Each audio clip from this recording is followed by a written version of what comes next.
Guys, can you believe that it's been 5 years since the military opened fire at unarmed protesters at Lekki tollgate in Lagos, Nigeria in 2020, killing protesters? First and foremost, till now, Nigerian government has not acknowledged that anybody was killed that night. As a matter of fact, the government is still telling us that nobody was killed, and they want us to believe that nobody was killed, despite a lot of things. Number one, many of us that joined the live feed that night, we saw the people that were shot. We saw people that were shot. We saw people carrying each other.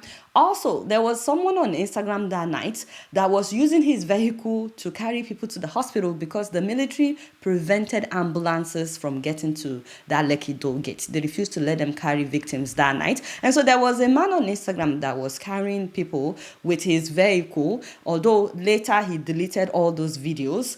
Also, there is a community not far from Lekki toll gate that talked about how they saw dead bodies washed up to their community. And after they did that story, after the media covered that story, when the community spoke up, guess what happened to that community? The government demolished that community. They said they were not supposed to be there. They demolished that entire community. And another thing we should know is there were so many parents that spoke up about how their sons or their daughters were killed that night. Many of them saying that they still didn't have the dead bodies of their children, that they kept telling them to go to one hospital, to another hospital, to another hospital. And not just that, there are victims who were badly injured and are now living with disabilities because they were shot that night. Some of them granted interview to the media. And despite the fact that a whole panel was set up to investigate and everything, and they proved that people were killed that night, till now Nigerian government has not acknowledged that young people laid down their lives in the fight for a better Nigeria. Have you ever wondered why people don't want to come out to protest? It's not even that people are not willing to risk their all. It's not that people are not willing to come out despite knowing what could happen. It's the fact that even after paying the ultimate price for Nigeria, things don't change. They don't even acknowledge the price that you paid. They don't even acknowledge that you lost your life.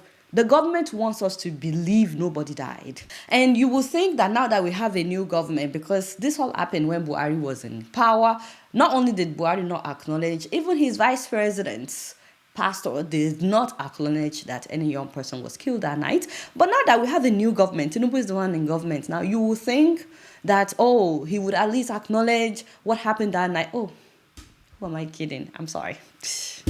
Some people will say that who owns the Lekki toll gate. Some people will say who ordered the shooting. Me, I'm not implicating anything. I'm not saying any allegedly, whatever. I don't want to know. But why would he also not acknowledge what happened that night? This kind of day should be a day that the whole country would mourn the lives of these young people that paid the ultimate price. We're supposed to reflect on a day like this and see how far have we come. Did their sacrifice even matter? These people that were killed, sometimes I wonder what they think when they look down at us. They probably wonder, is it worth it? Is it worth it to have laid down their lives for Nigeria? Now, as people do every year, once again, they went out to mark this October 20th massacre that happened, demanding an end to police brutality in Nigeria. They also went out protesting the arrest of Nnamdi Kanu, asking that he be released. They went out protesting so many things that are happening in Nigeria. Now, guess what happened? Once again, they tear-gassed the protesters.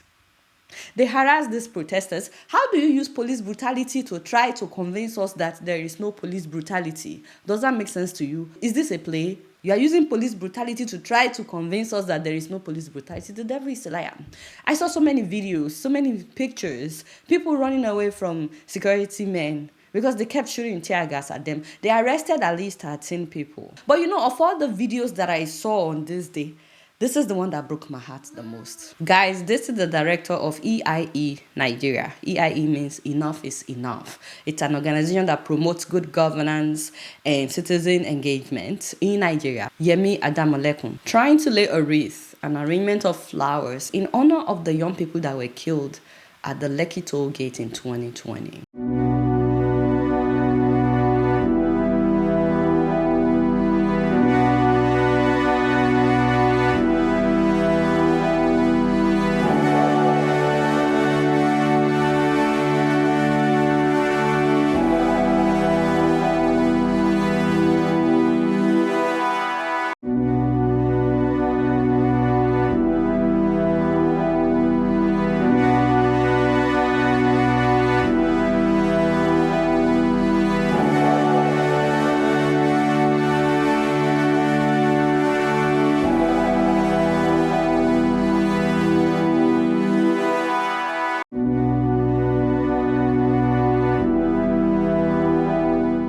Wow.